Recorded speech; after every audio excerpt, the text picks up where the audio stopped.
Son las 9 de la mañana con 33 minutos. Continuamos entonces con esta primera edición de Radio Análisis y como cada miércoles por medio ya está con nosotros el economista Andrés Solimano, amigo de la casa, amigo de todos nuestros auditores y auditoras, siempre muy esperado para hablar de economía y por supuesto de otros temas. Andrés, ¿cómo le va? Muy buenos días.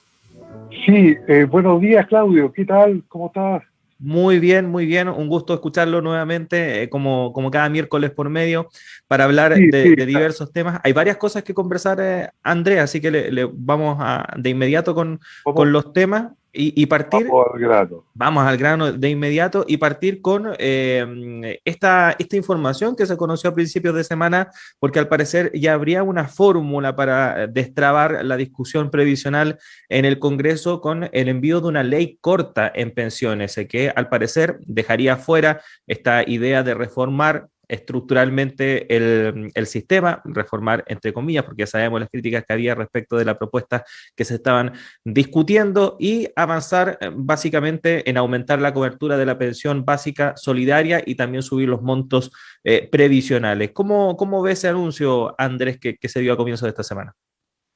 Claro, a ver, yo creo que ha habido de alguna manera una vuelta a un cierto realismo de parte del Ejecutivo y del Legislativo, en el sentido de que eh, era muy difícil que dado la complejidad del tema, las distintas visiones que hay para definir un nuevo sistema previsional chileno y también la falta de apoyo ciudadano, o popularidad que tienen estas dos, la rama ejecutiva del gobierno, un gobierno muy, muy deteriorado, y también el Parlamento, que también sufre de problemas bastante serios de apoyo ciudadano, etcétera.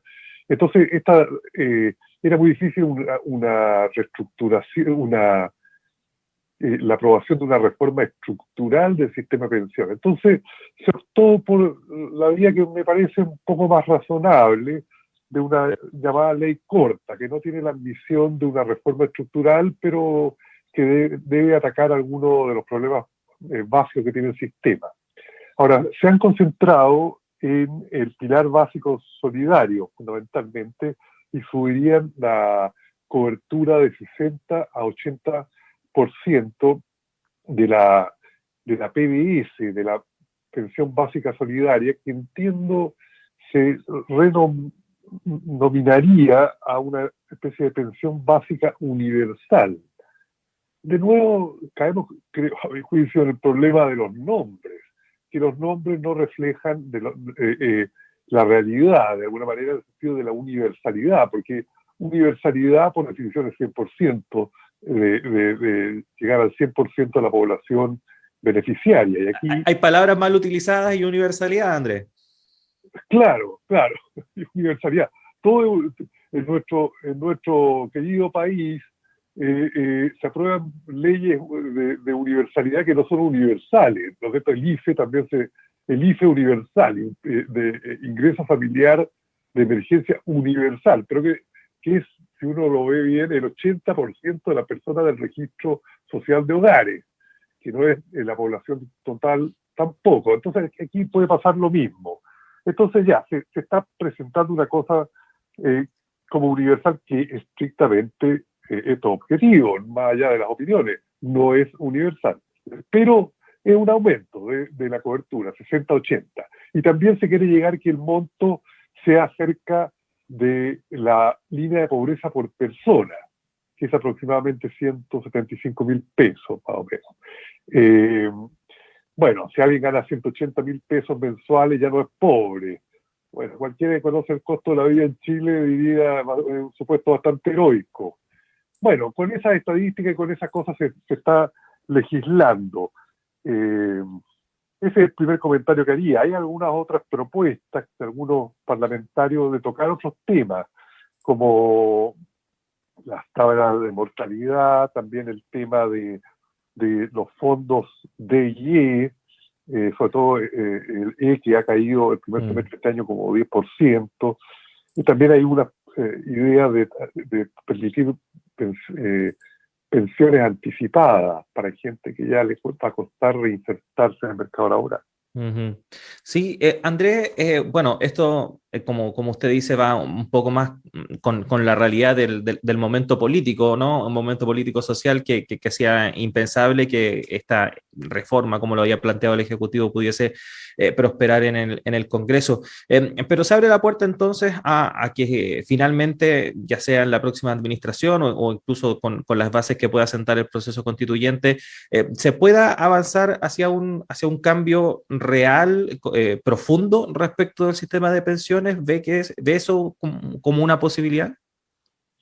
A ver, yo creo que se está avanzando en esa dirección, porque el sistema actual eh, no solo tiene muy poca adhesión ciudadana, rechazo y cuestionamiento bastante justificado por los problemas que tiene, sino que también, eh, a ver,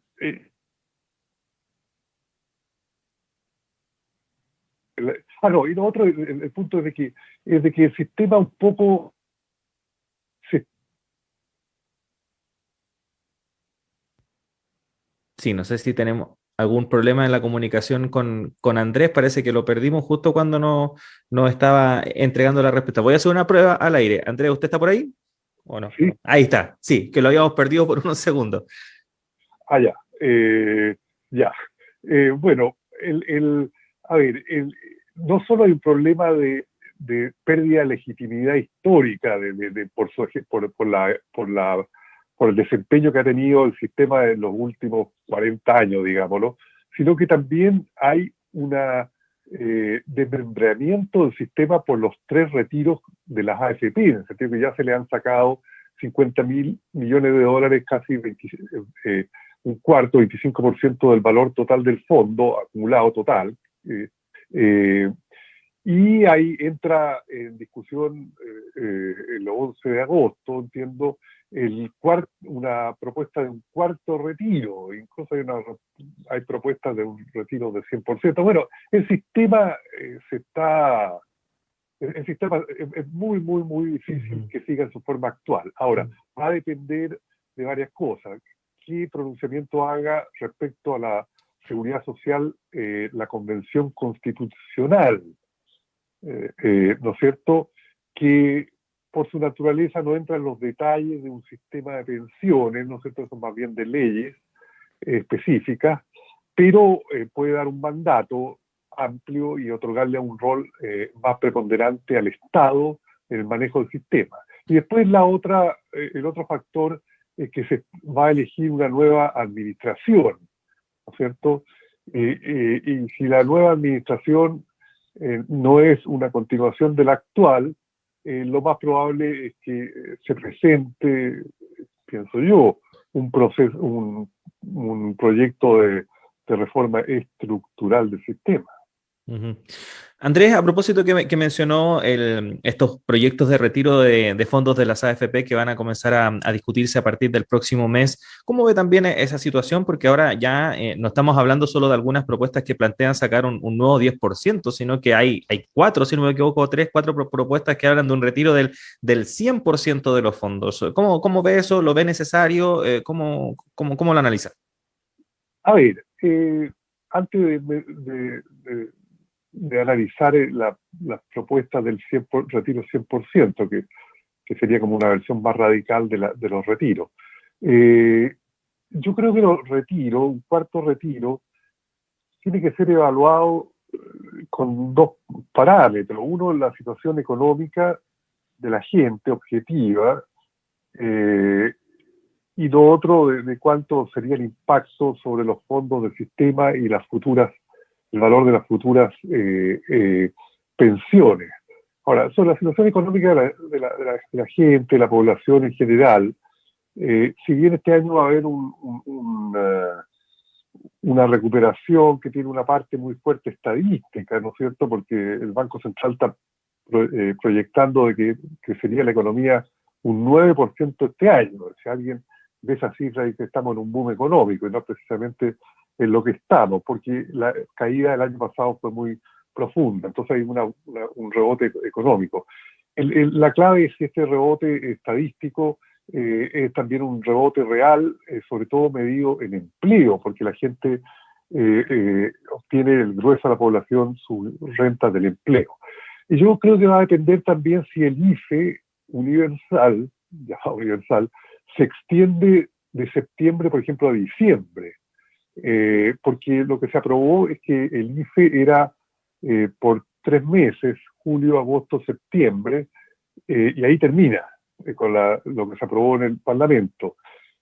Hay propuesta de que se extienda hasta diciembre, y eso podría ser un cierto sustituto del retiro. Lo que pasa es que la gente no confía, y en realidad con razón, de que el IFE sea un sustituto perfecto de los retiros de la AFP, de los fondos de la AFP, porque la gente retira sus cuentas y en una semana, 10 días, 2 semanas ya tiene los fondos, y depende de una operación que hace la persona, el afiliado. Distinto es la espera de echar a andar al aparato del Estado y que se apruebe en el Parlamento una extensión. Entonces no son estrictamente comparables. Entonces va a depender del IFE y de la situación del empleo.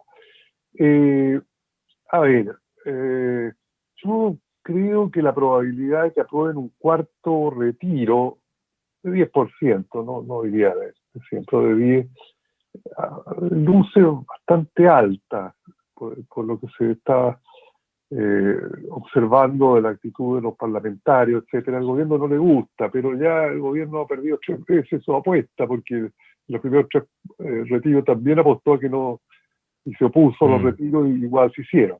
Entonces, por ahí va la mano. Sobre el 100%, yo lo considero, bueno, estaba viendo que hay una propuesta que decía 100% sí, pero para las personas que jubilen dentro de un año, no más, y que tengan tasa de reemplazo de menos del 30% de los ingresos de los últimos 6 meses. O sea, que la pensión que les paguen sea, por ejemplo, 28%, 25%, 20% de la última, de los últimos salarios. Entonces, que van a recibir una pensión muy baja, y la persona que lo propone dice mejor que le den la plata de una vez. Bueno, el problema que yo le veo es que en algún momento la gente, el Estado va a tener que recuperar parte de los recursos, porque la gente no puede quedarse sin los recursos de las pensiones. Sí, y bueno, de hecho, un cuarto retiro del 10% para muchas personas también va a significar un 100% de retiro de fondos. Sí, exacto. No, sí, estaba hablando un poco del agregado, en total, no, absolutamente correcto lo que dice Claudio, de que para mucha gente, de hecho, ya hay, creo que entre 4,5 millones, 5 millones de personas que ya están en fondos acumulados. Entonces ya los primeros 3 retiros los dejaron sin fondos. O sea, los primeros 3 retiros de 10% fueron 100% para mucha gente. Porque el AFP tiene cerca de 11,5 millones de afiliados. Que 5 millones no tengan fondos ya es como 40% del sistema. Esa es otra indicación de que el sistema está en una crisis extremadamente seria. Sí, Andrés, para finalizar, recordar que estamos conversando con el economista Andrés Solimano en este espacio que tenemos cada miércoles por medio para hablar de temas económicos. Andrés, se conoció una nueva estimación de crecimiento por parte del Fondo Monetario Internacional para América Latina y el Caribe, y que proyectó unas mejoras en la región, particularmente respecto de lo que se había hecho en proyecciones anteriores. ¿Cómo ves esta nueva proyección que realiza el FMI? Y si es que efectivamente esto se puede traducir en que, por ejemplo, la situación o la crisis económica que se espera se venga o que se consolide dentro de los próximos meses no sea tan terrible como se vio en un primer momento. Sí, bueno, a ver, el Fondo Monetario Internacional ayer hizo una actualización de sus proyecciones de la economía mundial. La última que hizo fue el mes de abril, ¿no es cierto? Ahora, que era la llamada reuniones de primavera del Fondo Monetario y del Banco Mundial. Entonces, ajustó el crecimiento global mundial, digamos, sigue siendo igual a la proyección de abril, pero para economías en desarrollo bajó la proyección, no necesariamente para América Latina, y para economías desarrolladas la aumentó, pero el número total quedó igual, porque la recuperación de Estados Unidos es más rápida de la esperada, Europa también tiene bastante, se está empezando a recuperar, no tan rápido como la economía norteamericana, que el FMI pone que crece el 7%, la economía china alrededor de 8%, y la economía latinoamericana la subió un poco la proyección. Pero el problema es lo mismo que mencionábamos de Chile. Estas proyecciones son rebote estadístico de una base muy deprimida, que fue el año 2020, ¿no es cierto?, con la full crisis del COVID. Entonces, esta recuperación, si bien pueden tener efectos reales, por ejemplo, sobre el ingreso a la gente y el empleo, hay que matizarlo mucho. Entonces, pero para el mundo en desarrollo, economía emergente, el Fondo Monetario bajó las proyecciones. Un dato interesante que da este informe es el siguiente. Para los países desarrollados y China, el 40% de la población total ha recibido al menos una vacuna y un porcentaje muy alto, las dos dosis.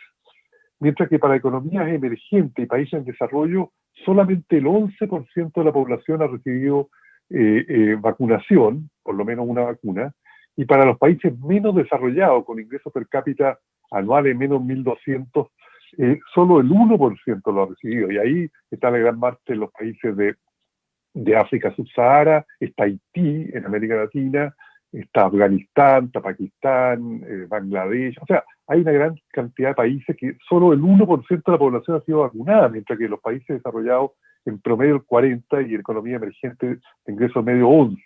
Entonces, lo que llama la atención del Fondo Monetario es que esto depende de la recuperación económica, va muy asociada a la velocidad y la cobertura de la vacunación, más otras variables económicas, el impulso fiscal, el impulso monetario, los términos de intercambio, etcétera. Todo eso afecta bastante a América Latina. Bueno, pero de alguna manera hay un cierto mayor optimismo para nuestra región, pero hay que hacerle esas calificaciones.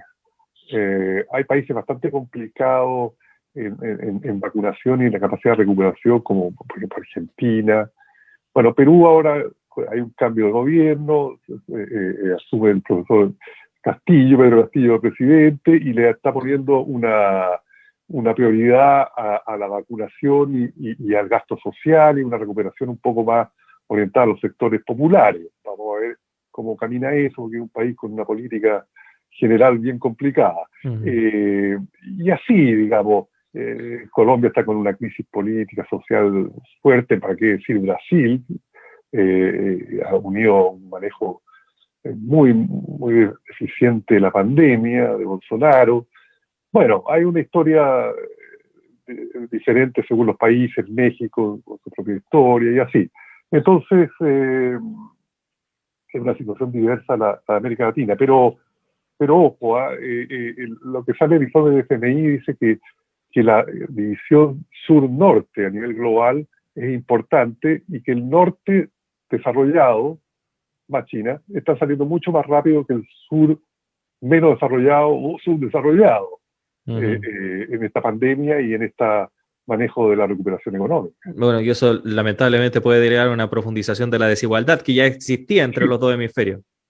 Exactamente. Esto va a acentuar esta crisis de COVID y económica que era asociada a la desigualdad, o sea, la desigualdad internacional entre naciones y entre hemisferios y entre regiones geográficas, sur global, norte global, se va a ensanchar con la crisis que vivimos y con los arreglos institucionales que hay, sobre todo de que la dificultad que las vacunas lleguen al sur global, al mundo en desarrollo, ¿no es cierto?